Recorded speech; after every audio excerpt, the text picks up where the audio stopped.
Šiandieną jums papasakosiu apie vairo stiprintuvo gedimo priežastis. Jeigu jūs vairuojate V grupės automobilį, kuris turi elektrohidraulinį vairo stiprintuvą, tai ši informacija jums tikrai bus naudinga. Taigi, jeigu jūsų prietaisų skydelyje užvedus automobilį šviečia geltonas vairas ir jūs neturite vairo stiprintuvo, tiesiog jisai neveikia, tai galite būti tikri, kad tai yra dažniausiai elektrinės bėdos. Taigi pasijungus diagnostinę įrangą prie šio automobilio, skundžiasi tuo, kad nėra ryšio arba yra nutrūkęs signalas būtent su vairo stiprintuvo valdymo bloku. Patikrinus visus saugiklius, patikrinus jungtis pačias prie vairo stiprintuvo valdymo bloko, pamatavus visas ateinančias įtampas ir varžas tarp laidų,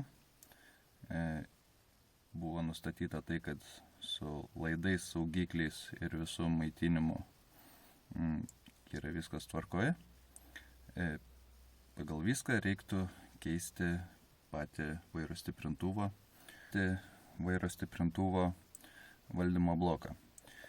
Tačiau neskubėkite to daryti, jeigu rekomenduoja jums tai daryti, nes priežastis gali būti visai paprasta ir lengvai pašalinama. Tų vairo stiprintuvų yra ta, kad jos stovi po lonžeronų ir po kažkokio tai autoįvykio lūžta jungtis arba įtrūksta korpusas, prisirenka drėgmės, taip yra sudeginamas vairo stiprintuvo valdymo blokas.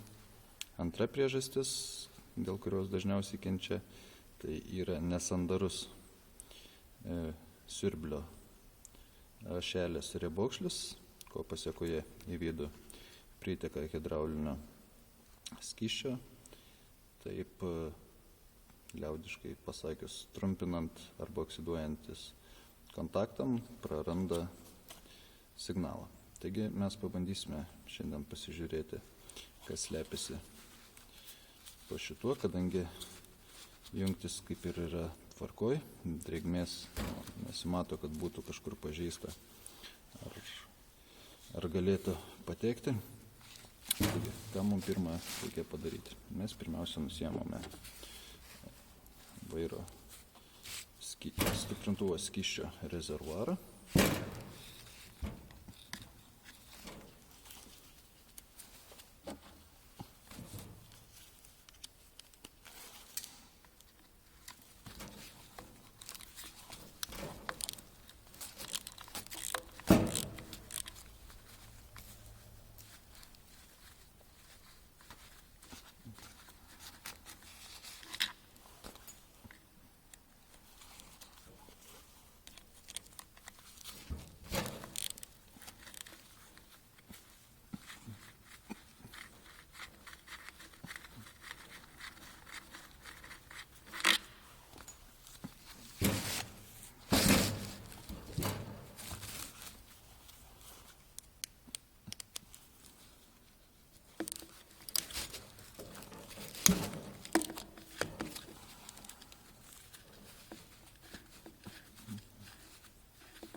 Atsiskyrėme siurblį ir kągi mes matome? Mes matome čionai jau, kad yra skysčio.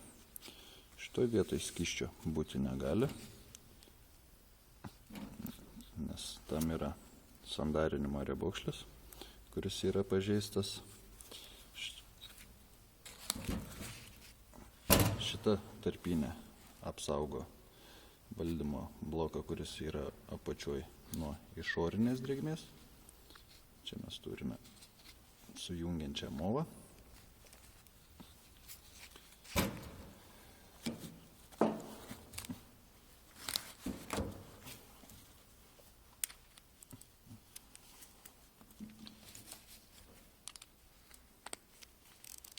Mes atsisukam per didelis.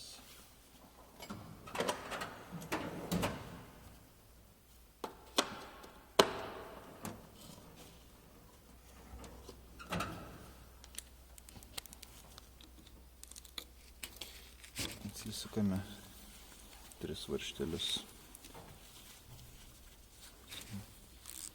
kurie laiko elektros variklio kontaktus.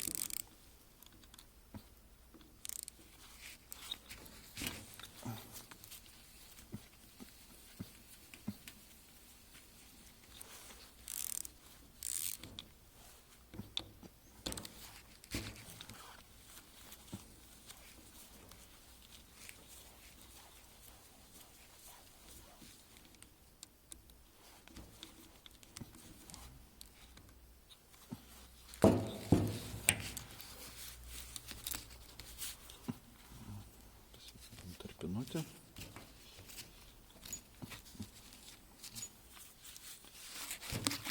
Dabar mums reikės atskirti elektros variklį nuo valdymo bloko.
Kągi mes čia matom?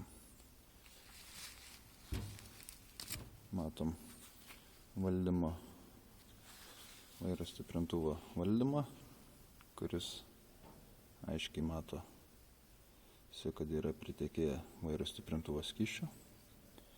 Po pasekoje yra trumpinami arba padidėjusi varža tarp takelių. Todėl vairo stiprintuvo kompiuteris nesupranta, ką daryti. Taigi, sugedęs arba neveikiantis vairo stiprintuvas, klaida, kad nėra signalo arba netinkamas signalas, vien pakeitus, tarkim, šitą detalę, mes nepašalintume gedimo, o pašalintume priežastis. Taisant automobilius arba galvojant apie jų remontą, visą laiką reikia galvoti, kodėl taip atsitiko ir šalinti ne pasekmę. Pasekmė tai yra, kad čionai pritekėjo skysčio ir tai pradėjo trumpinti arba padidino varžas tam tikrose lygiuose ir todėl neveikia. O reikia šalinti ne pasekmes, o reikia šalinti priežastis gedimo atsiradimo. Gedimo atsiradimo priežastis tai yra kiauras riebokšlis, kurį mes ir pakeisime.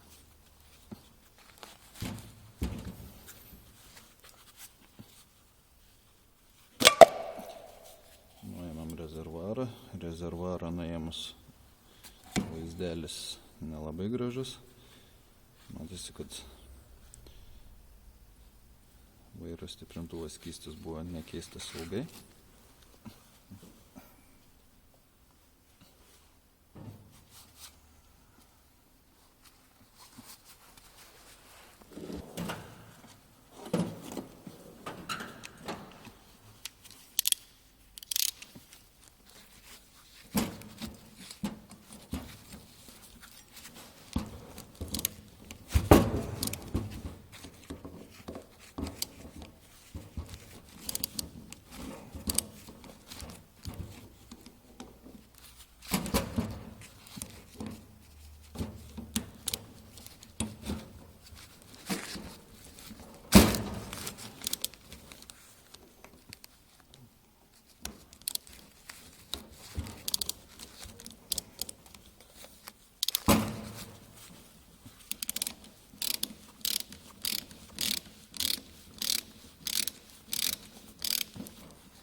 siurblio viršutinę dalį. Ir nuimam apatinę dalį.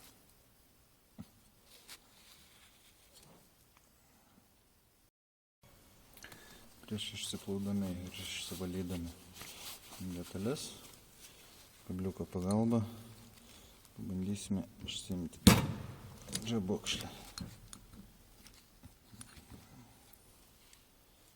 Štai senas riebokšlis, štai naujas riebokšlis. Nu ką, kaip plausimės detalės, turbūt niekam nėra labai įdomu. Einame išsiplauti detalių.